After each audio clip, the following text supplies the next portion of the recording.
Everything you need to know in order to succeed in marriage, from practical advice to current events. This is the XO Podcast. Now here's your host, Brent Evans. All right, welcome to the XO Podcast, brought to you by MarriageToday. This podcast is dedicated to helping couples thrive in their life and in love. Welcome to the podcast, Allan, Kelsey. Thank you, Brent. Good to be here. Pastor Allan Kelsey. Yes, better get that right. From Gateway Church. That's right. Just up the road. Just up the road. Thanks for being here. You are filling in for Sean Reed today, and you're our special guest, but I'm going to have you actually sit in through the whole podcast, speak into whatever you want, whatever is on your mind today, Allan. You can talk from that. Good. So have our listening and viewing audience seen Sean Reed before? They have. Well, I don't know. If this is their first time tuning in, they wouldn't have. This is our 9th episode Yes. We've we've had done. 8 opportunities to see Sean. So he's been a part of all of the previous 8 episodes. Good.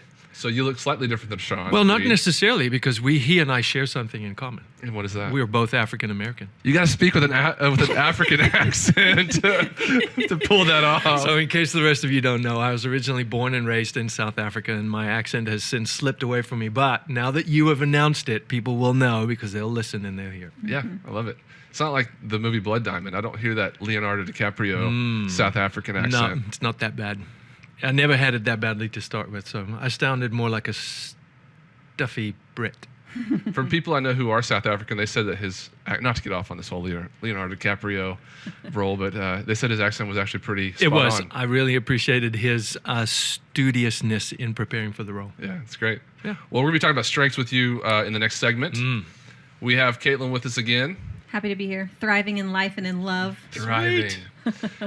We are going to be talking about some news articles and having a great time today talking about strengths. First up, we've got some great advice about how to resolve conflict by picturing a fight from the outside. So this psychologist named Dr. Finkel did an experiment with about 120 newlywed couples. He took, over the course of 2 years, he would periodically ask them questions about how they felt about the state of their marriage. And during the first year, their satisfaction declined, which unfortunately can be common in that first year of marriage. But at the start of the second year, he asked some of the couples to do something different when they were in conflict or in an argument. He said, think about this disagreement with your partner from the perspective of a neutral third party who wants the best for all involved, a person who sees things from a neutral point of view. How might this person think about the disagreement? How might he or she find the good that could come from it? And so those few that did that and took that perspective over the next year remained stable in their marital satisfaction, whereas the others continued to decline. Why do you think that was so effective?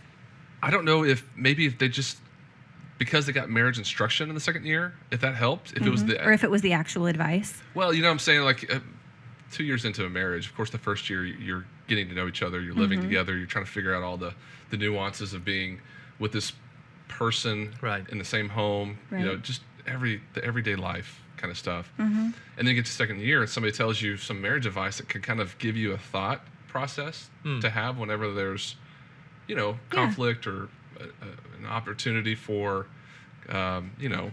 rubbing each other the wrong way.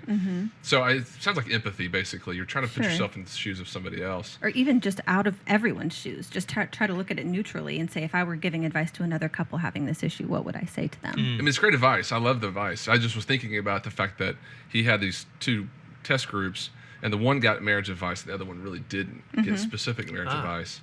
And so I don't know if he could have just told them to, I don't know, eat peanut butter sandwiches or something. Yes. Just this will help your marriage if you eat peanut butter sandwiches every day. If The placebo effect. Yes, exactly. But I thought it was great. I mean, it's in a very impressive study. His name's Finkel. Yeah, Dr. Finkel's clearly a Finkel. smart guy. Right?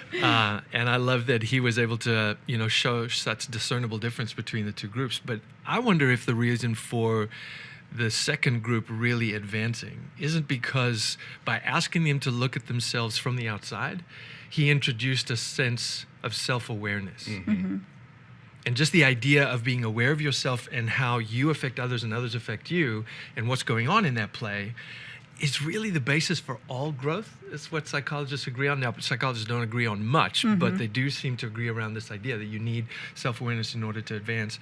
And I think if you give them that, they can see themselves and go, oh, I see something. And then you can learn from that perspective. So it's something to try at home. Maybe next time you're having a conflict, just to step away and think about it from another point of view. It's great. Next up, we have 8 Secrets of Long Married Couples. We're talking about a book called 30 Lessons for Loving, Advice from the Wisest Americans on Love, Relationship, and Marriage. And in How this come book, I wasn't asked for the answers to this question? you have to have been married. Have you been married longer than 30 years? 5 years short. Just missed the cut. But this guy, Carl Pillemer, he interviewed over 700 people who had been married between 30 and 50 years, and totaling over 40,000 years of marriage. That's how much wisdom went into this book. But something that he did was he compiled the things that those couples said the most frequently, all of the repeated advice he tended to get from all of them, and he came up with 5 things that were repeated most often. The first being, don't settle when you're choosing a spouse. This is a no-brainer. We talk about this all the time. Being wise in our decisions that we make starting out. The second is to communicate. The third, put your spouse ahead of your kids. This is something we talked about on last week's podcast. It can be a hard thing to do. It's not necessarily a trendy or a popular decision to make, to prioritize your spouse over your children. But that was repeated advice. And this happened to be my favorite. Do not fight when you're hungry. This was a repeated advice. 700 couples repeatedly said, don't fight hungry. Wow. That really? might be the number one key to a successful marriage. It's all about blood sugar. Listen, if the way to a man's heart is through his stomach, then that makes absolute sense to me. Mm-hmm. Yes. Well, I mean, there's commercials. Sneakers makes a whole campaign about the hangry moment. Yeah, you're not you when you're hungry. Yeah, you're Joe Pesci from Goodfellas when you're hungry. You're and hangry. that is a true, very true, dynamic that happens whenever you get into a situation where you just need to take a time out, get your blood sugar back, have a cracker. We used to say, Right. like, Stephanie said, you need a cracker. It was like a running joke for a while. love this Because I moment. just get cranky, and you just start snapping at people. I don't know. Yeah, take a second. So I think Step that's back, great. assess it from somebody else's point of view, and maybe have a snack, and you're ready to have a lifelong So that was 4 out of 5, right? What yes, was the last one? the fifth is be willing to change. So be willing to make the changes. Be willing to look at yourself from that outside perspective. Yeah. not That one's easy to got to be do. hard, though. You know, when you go into a fight, the reason you're fighting is because you hold your position so strongly. So if you didn't, there wouldn't be a fight. So it's kind of an oxymoron. Which one comes first? Don't hold your position so strongly. Be willing to change. So I could see how that's a little bit of a circular argument, perhaps. It is. Yeah, we had Teresa Thomas on the podcast a few weeks ago, and she was talking about how so many times in marriage we think there's winners and losers. And if there's a winner and a loser, then both of you lose. So many people are so wanting to be right that they're willing to lose everything just to be right. Yeah. But I like the one that it was number 7 on the list. Was take care of yourself. So many couples, I see that they work so hard in the beginning to impress, and then they just put it on autopilot in their marriage, and they don't keep themselves and not just physical appearance, but also just learning and just growing, keeping yourself somebody that your spouse wants to pursue. You know what I'm saying? Absolutely. You have to kind of keep that dynamic, and I feel like that's a lot of times as you get into life, especially when you have kids, it's so easy to sort of just like let things go, and you're not really doing the things you were doing in the beginning to where you fell in love, and then you get hungry and you start fighting. It's all downhill from there. Well, you know, when I think about what drew me to Stephanie, by the way, my wife's name's also Stephanie, just for the record. It's a good one. Right. It was everything about her that I didn't know. It was like this this wrapped present with so many layers, and I was just intrigued by the idea of discovering all of that. Now I have learner and input, so I'm given to that interest anyway. But I was just fascinated with observing who she is and how she would respond in varying situations, and that kept me coming back for a long time. Well, if I stayed the same and I didn't take care of myself, then she would quickly know all there is to know about me, which I think women do faster than men anyway, but I'm not going to go there. And so I would give her nothing else to be interested in. So it's important for me to be able to evolve and strengthen and grow too, if she's going to stay even remotely interested in who I'm becoming. Yeah, it's good. It's good. It's good advice. Hey, Allan, every time we talk about date nights here, our sponsor's Datebox. Have you heard of Datebox? No, talk to me about Datebox. So Caitlin and I have already signed up for our Datebox. I'm waiting on mine in the mail. Separately. Yes, separately. Oh, it comes in the mail? It comes in the mail. It's a box that comes to you, to In your home. inbox? No, it's a physical box. Oh, okay. They give you a date that you can take, put into practice. So it's a subscription service. Okay. And they send you everything you need to know, have a successful date night every month. it's different. Every night's different. Some nights they do like a way to make food together. Sometimes it's not out of town. They actually ask you questions. They ask me a list of questions about what my interests were, activities we like to do together, what our idea is of fun date night, if it's more romance, chilling out, or if it's going and doing something adventurous. Okay. So Datebox, getdatebox.com is the URL. Go there, check it out. They have a lot of options there for you. You can do a monthly subscription service. They even have a digital version as well if you just want to get all the tips and the tools to have a successful date night. Use the promo code XOPodcast when you check out. You'll get your first month for free. All you have to do is pay $5 for shipping and handling. I do hope you take advantage of our friends at Datebox. They're doing a lot of promotions over there. So there's some additional things you can take advantage of. I noticed this week that they were doing 2 free airline tickets anywhere in the world if you signed up this month for Datebox. Not too bad. Yeah, I'm in on that. Watch this clip of Allan, Kelsey, our favorite African-American on the set today. We'll be right back. There's a massive difference between affirmation and praise. In our marriages, we need affirmation and we need praise, but more often than not, what we actually get is 90% of praise and very, very little, if any, affirmation. And the reason is because you actually have to know each other incredibly well in order for affirmation to really happen. See, praise has everything to do with what you do, right? If you're in a church service one day and a singer stands up to give an amazing presentation, when they're done, what do? We clap for them. What is that? That's praise. We're thanking God for the gift in the individual, and we're thanking them for spending some time to develop their talent. It's praise, right? It's connected to what they just did. But if you want to affirm somebody, you have to know who they are. See, praise speaks to what you do. Affirmation speaks to who you are. They're not the same thing at all. And the good thing about praise is, as long as you lob it over the fence and kind of get it in the vicinity, it works. I could say to one of my buddies, "Hey, Sean, thanks for coming over last weekend and helping me move the couch. I mean, that was real nice of you." I mean, what am I thanking him for? I just lobbed one over the fence. It was real vague. But if I want to affirm somebody, I actually have to know something about who they are. And here's the problem. If it's not right, it doesn't work. In fact, the opposite happens. If I'm trying to affirm you and I don't really know you, meaning the words I'm saying don't ring true to you, what do you feel? You feel like I'm trying to manipulate you. I'm trying to tell you nice things about who you are, but they're not accurate. And so now you suspect I'm trying to, shake hands and kiss babies. You feel like you got politicked in a little bit way. What are you trying to manipulate me for? What are you trying to get out of me? It's horrible in a marriage. The reason we don't affirm one another is because we don't know each other this well, and we need to. Welcome back to the XO Podcast. This is brought to you by MarriageToday. This podcast is dedicated to helping couples thrive in life and love. We love doing it here. Allan Kelsey is our special guest on the podcast today. That's me. Mm-hmm. Happy to be here Pastor again. Allan Kelsey from Gateway Church. All the way. Hey, you were an Olympic swimmer. I was, ish. Ish? You still swim every day? I do. Well, 3 times a week. 3 times a week. Mm-hmm.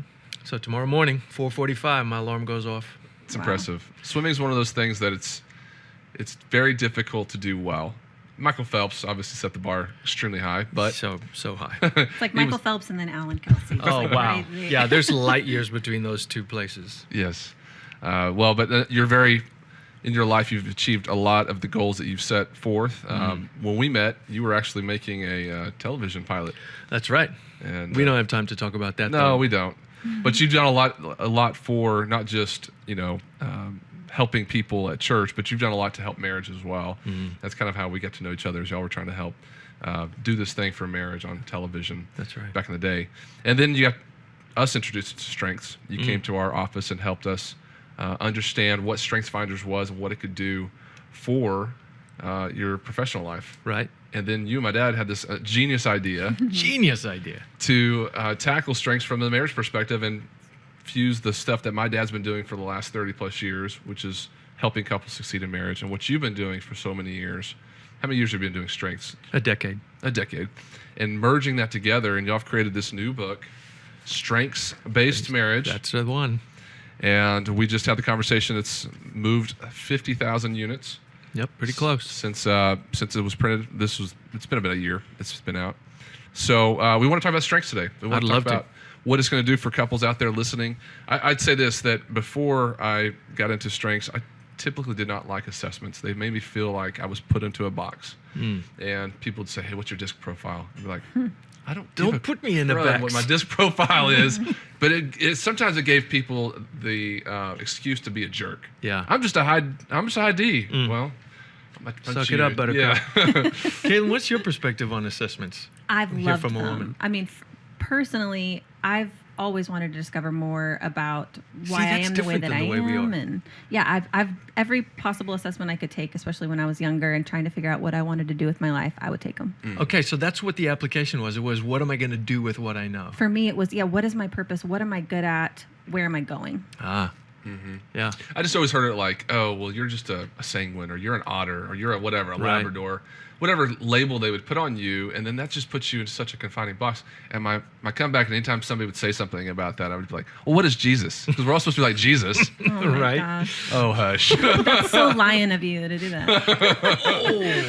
Shots fired. I say all that to say that this is the first assessment that I've actually loved getting to know, because it gives you, first of all, a broader perspective of yourself. It's not just, one or two labels. It gives you 34 strengths to look at, a prism to look through that defines you. And so I love the strengths. So what I want you to do for our audience is, I've been talking way too much here.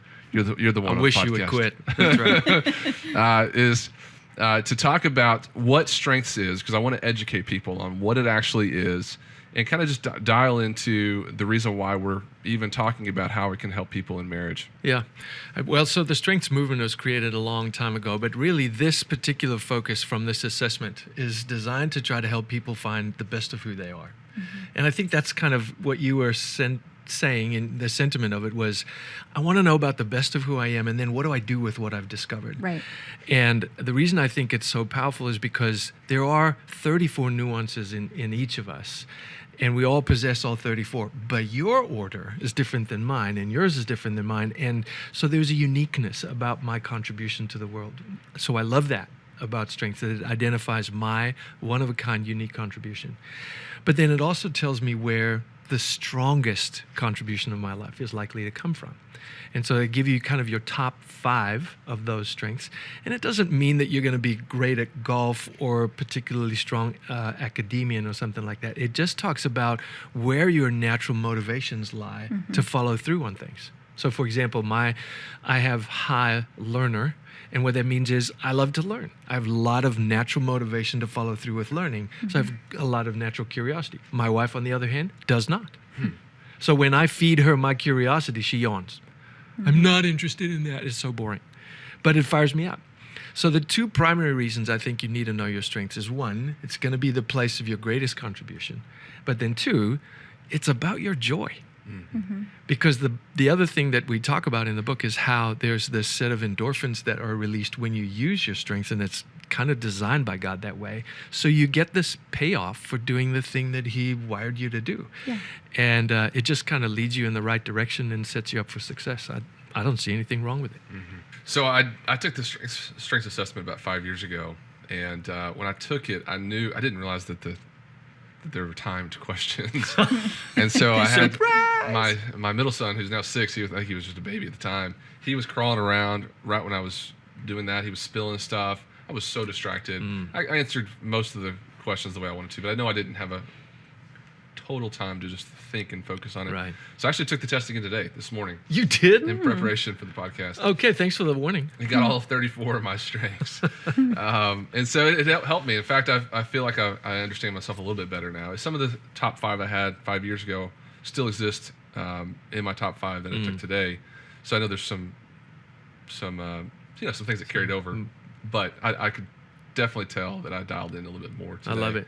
And I like to see it. So it was helpful for me to see it. My wife took the test last year, and one of her top strengths is relator, and that helped me understand that whenever we're talking, she does not like it when I'm distracted. So it's eye contact. Right.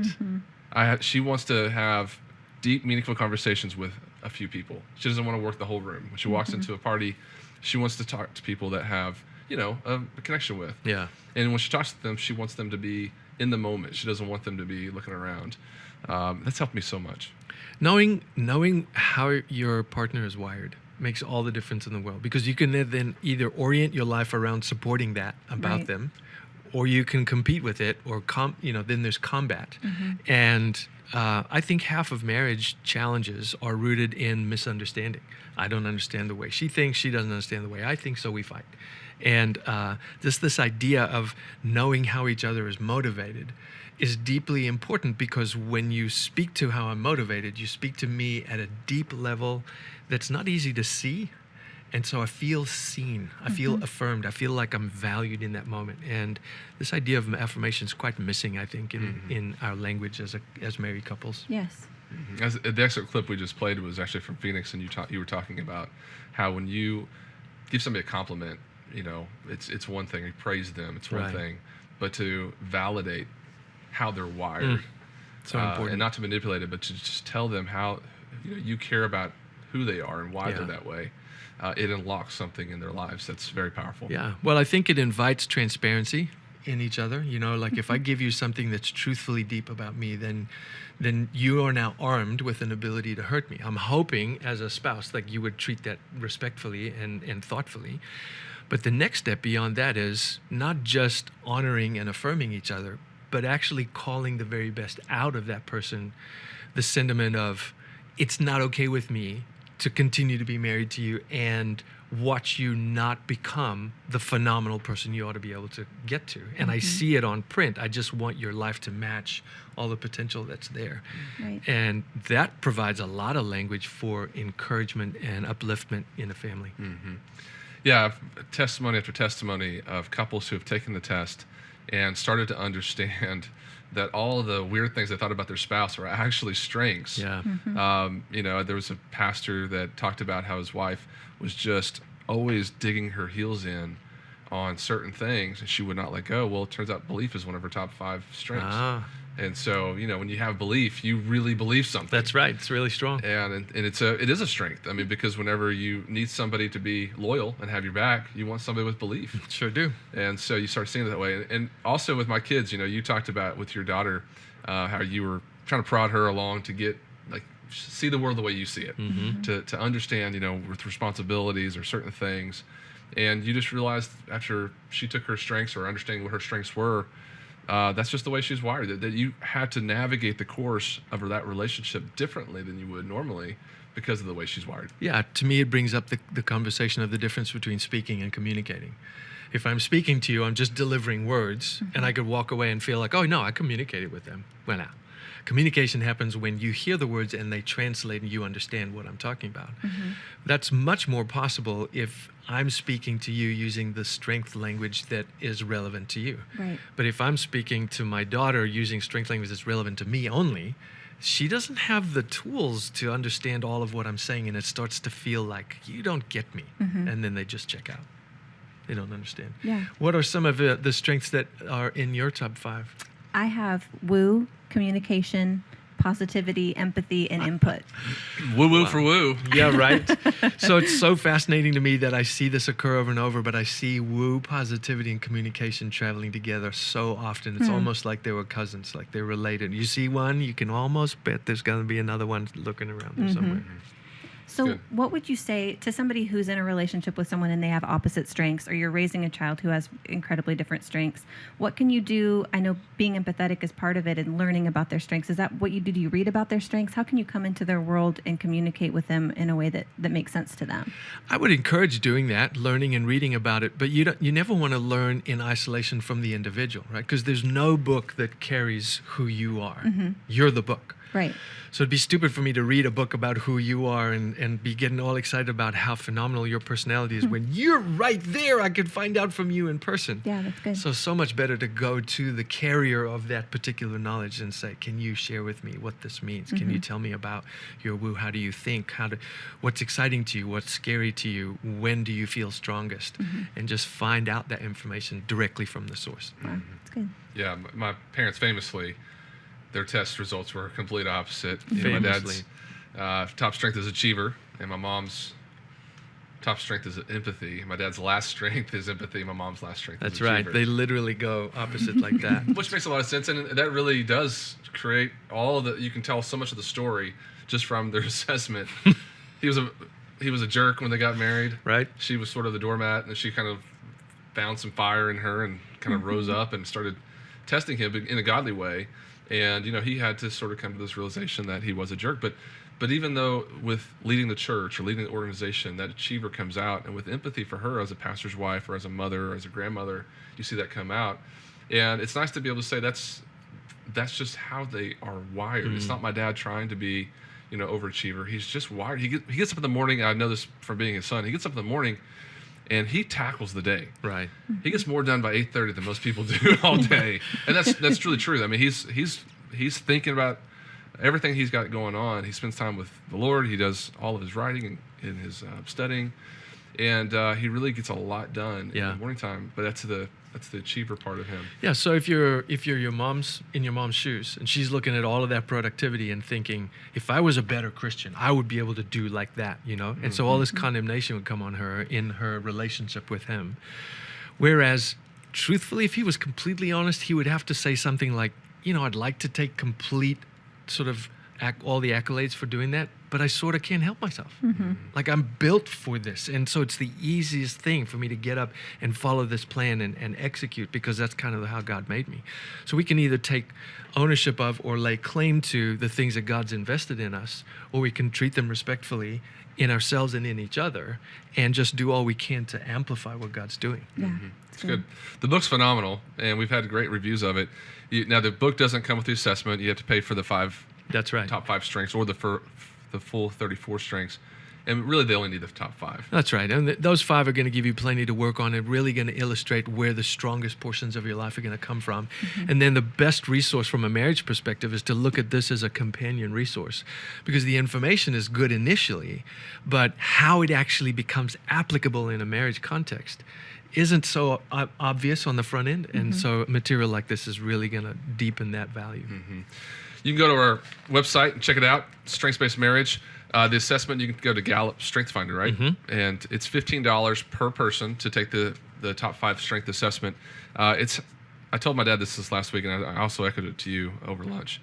I feel like this is one of the things that can change anybody's marriage, by understanding your spouse's strengths. That's right. It gives you a place of common ground, and you can begin to we talked about that in the news segment, see things from the outside, but see things from a different perspective.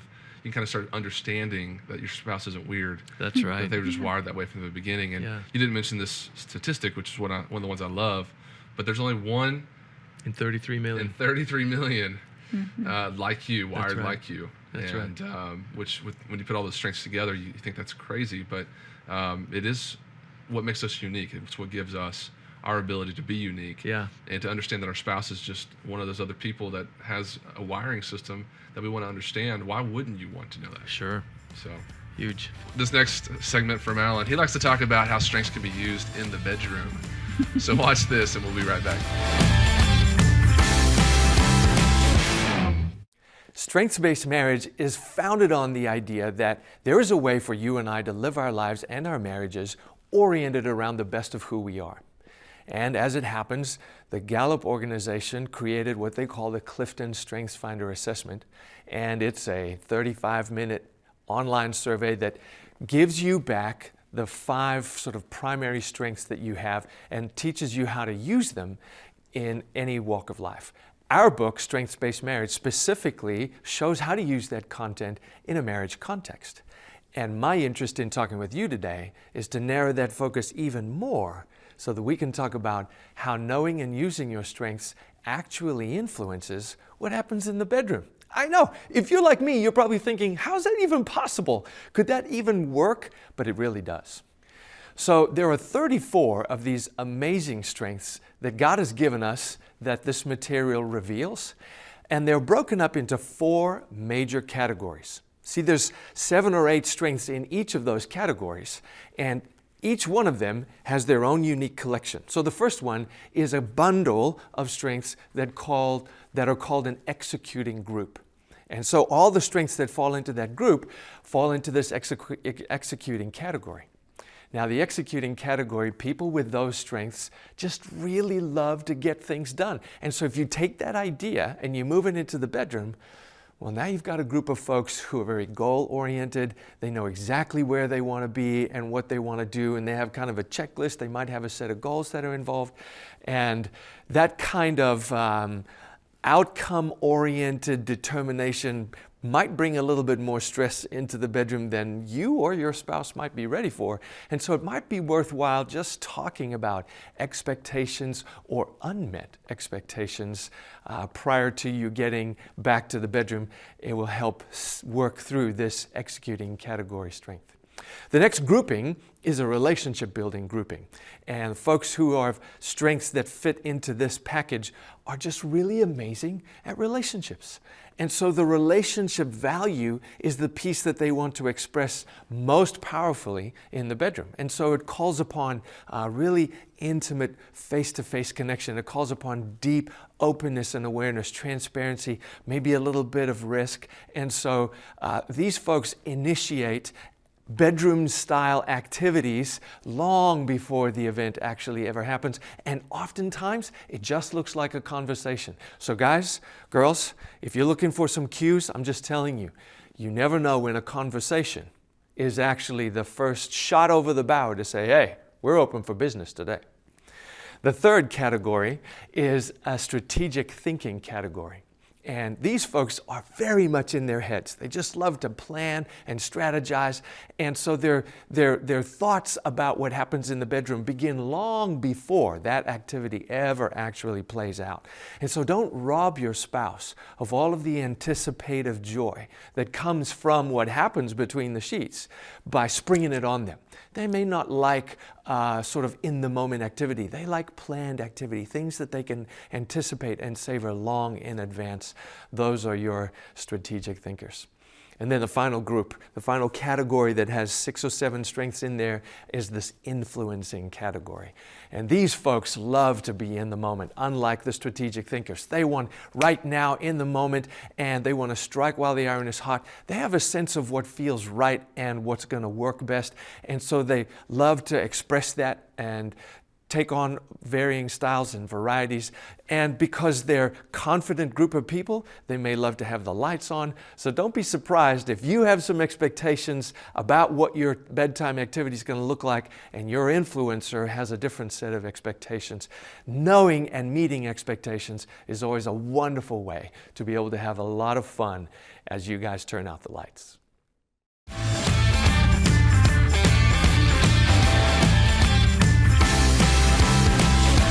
Welcome back to the XO Podcast, brought to you by MarriageToday. We're talking to Allan, Kelsey today. That's right, it's all about me. It's all about you, yes. You are the strengths expert. I'm doing my best. Hey, it's been great stuff so far today. We are talking about strengths, and this is all Gallup's StrengthsFinder assessment tool. Correct. And how it applies to marriage. There is a danger zone when it comes to strengths, though. True. It's called counterfeits. Talk about it. It's the shadow. Well, you know, I think in a faith perspective, we're all aware of the upside. We're all aware of God. We're all aware of the positive side. But we're also all aware that we have an enemy. There is a devil, and he is at war, and he's trying to take us out. Well, if you only offer Christians the upside and you never say anything about the downside or the dark side of something, we all go, wait a minute. There's another piece here that you're not talking about. We know it's there. Where is it? Mm-hmm. So many of the Christians I talk to who have taken the strength assessment say, there's a shadow to this that I know is there, but nobody's giving me language for it. And in the book we talk about it, and we just call them counterfeits. Counterfeits on purpose, that word very particularly, because it looks like the real thing, but really actually it's not. It's completely destructive to you and to your marriage. So for example, my number one strength is achiever, and which means I love to get stuff done. I'm kind of action-oriented, and I love to keep moving. I love to produce things. And so if I'm at a party and I'm getting things done, it could look like I'm not interested in people. I'd be moving around the party, interacting with people, but I'd be facilitating the joy and the fun of the occurrence. Well, people could look at that from the outside, not having had a conversation with me, and judge my behavior and say, he's not interested in people. He's just interested in the activity. Yeah. But it's not really true. If you'll pause for a minute and actually ask me what's going on, I'll tell you. I'm so glad these people are here. And the things that I'm doing are helping everybody to live their relational enjoyment out. I'm replacing the sodas. I'm putting ice in the drinks. I'm washing dirty cups. I'm putting new ones out. That looks like busyness, but when those cups are present, those people can keep having their wonderful conversation and their joy can be extended. So I'm serving them and I'm facilitating good relationship by doing it. But it'd be easy to misinterpret my activity, my busyness, and say, I'm not interested in the people. Well, it's not true. I'm not out there doing it by myself. I'm talking to people. I'm engaging with them as I go along. But it can look like that. And that's what a counterfeit is. It looks like something that's destructive. But if you actually ask the person who's displaying the behavior, what's going on, then they'll tell you, nah, it's not what's in my heart. What's in my heart is to serve these people. Mm-hmm. What's the counterfeit of, is woo your top? Yeah, woo's my number one. What's the counterfeit of woo? Well, for woo, it'd be, when I observe Caitlin in a room with a room full of other people, she's so interested in talking to everybody, and I mean everybody, that it would look to me like she's indiscriminate. Like, how could you possibly be interested in all those people? That must be fake. Mm-hmm. So I judge her as being not sincere, not genuine, and indiscriminate in her flittering from one person to the next, which is not true about her at all. No, it's not true. What about intellection? Intellection's my top strength. Thin ice right here. Let me tread carefully. So people with intellection, their hard drive's always on, right? So we're always processing, and it can look like you're more interested in the data and what's going on in your head than what's going on around you in real life. Mm-hmm. And so people will want to pull you into here and just feel like you're just dismissive of the current activities because what's happening up here is more engaging. Mm-hmm. Interesting. Not true. It's good stuff. No, it's important to know that as you're evaluating your spouse too. Well, sure, and there's a part to counterfeits that's important, and it's this: that one, you should know we all have them. Mm-hmm. Two, you should know that you own the change or the correction of it. So, if you've got, I'm talking to you now. If you've got intellection and you find people kind of mistreating you, treating you with the counterfeit, they're not going to fix it on their own. You have to recognize that they're operating out of a counterfeit, and then you got to come to me and say, hey, I've noticed this about your language when you're interacting with me. And I spoke to this crazy African a few days ago, and he helped me see that this isn't the case. And so I want to help you change your language when you're speaking to me, because the words that we speak, they create things just like God's words do. And I don't want that stuff around me. Mm-hmm. Mm-hmm. It's good. Yeah. Yeah. Thanks for talking to me. Yeah, very welcome. I got to get his attention once in a while. No, it's good. So couples are listening out there. They're talking to each other about their strengths. Give them some final thoughts about why they should even take the step to take the assessment in the immediate goal of learning about these strengths, but also the long-term advantage of having this understanding. Like, why should they take the time, the investment of taking the test, going through all this, studying this? What's the payoff? Well, the payoff is you get another language.